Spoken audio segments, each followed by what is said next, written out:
Christ is risen. Hello, everybody. Father Photius here, ready to discuss the parables of our Lord Jesus Christ. Tonight, we come upon the parable of the tares.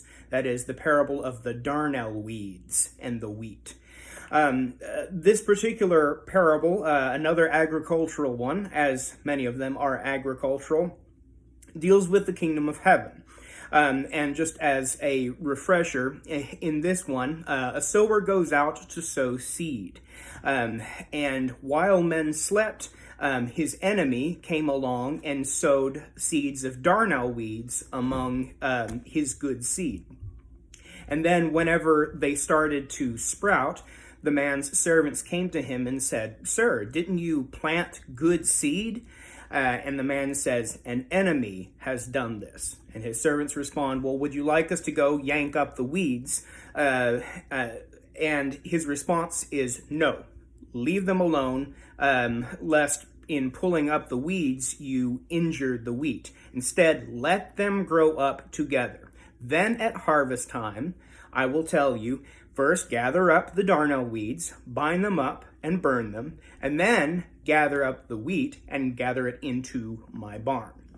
Now, this is another parable where our Lord Jesus Christ does us the great favor of explaining the meaning to us. Our Lord's disciples came to him saying, "Explain to us the parable of the tares of the field," that is, the weeds, the darnel weeds. He answered and said unto them, "He who sows the good seed is the Son of Man. The field is the world. The good seeds are the sons of the kingdom. But the tares are the sons of the wicked one. The enemy who sowed them is the devil. The harvest is the end of the age, and the reapers are the angels. Therefore, as the tares are gathered and burned in the fire, so it will be at the end of this age. The Son of Man will send out his angels, and they will gather out of his kingdom all things that offend, and those who practice lawlessness, and will cast them into the furnace of fire. There will be wailing and gnashing of teeth. Then the righteous will shine forth as the sun in the kingdom of their Father. He who has ears to hear, let him hear." So, our Lord has broken it down pretty well for us, and I dare not add anything to his interpretation of his own parable. There are some questions that people ask with regard to why the wicked are allowed to live next to the sons of the kingdom, to live with the righteous. Well, why is this the case? Well, there are multiple reasons for this.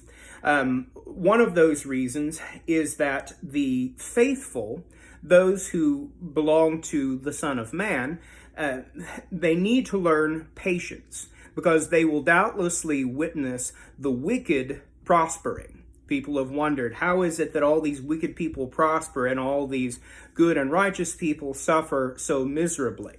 Patience is warranted because a reckoning is coming, as our Lord Jesus Christ says.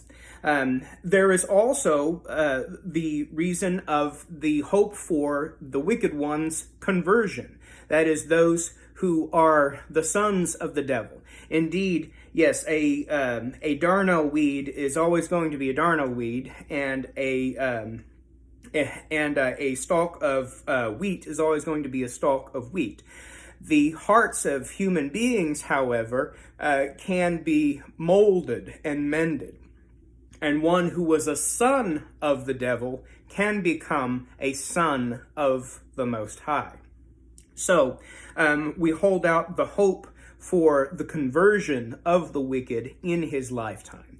And indeed, his presence beside the righteous is an opportunity for the righteous to show love and to show mercy to the wicked.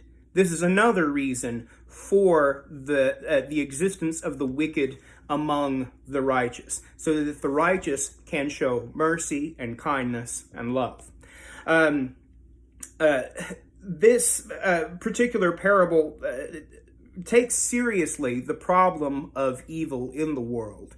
But it does put it all into perspective, that ultimately, when the kingdom is completed, that is, when the Lord returns in his glory, and all things are put where they should be, the righteous will be with the Lord. Those who have rejected the Lord's kindness and mercy will be burnt in the furnace forever. The passage says nothing about the torment of the flames being temporary or coming to an end. It never makes that distinction. Nor indeed does the text ever make the distinction between the blessedness of the age to come, nor of the torment of the age to come. They are held to be going on limitlessly at the same time. The blessedness of the age to come and the misery of the age to come for the wicked. So we'll bookmark it there, and we'll come back tomorrow with another parable. God bless. Have a good one. Bye-bye.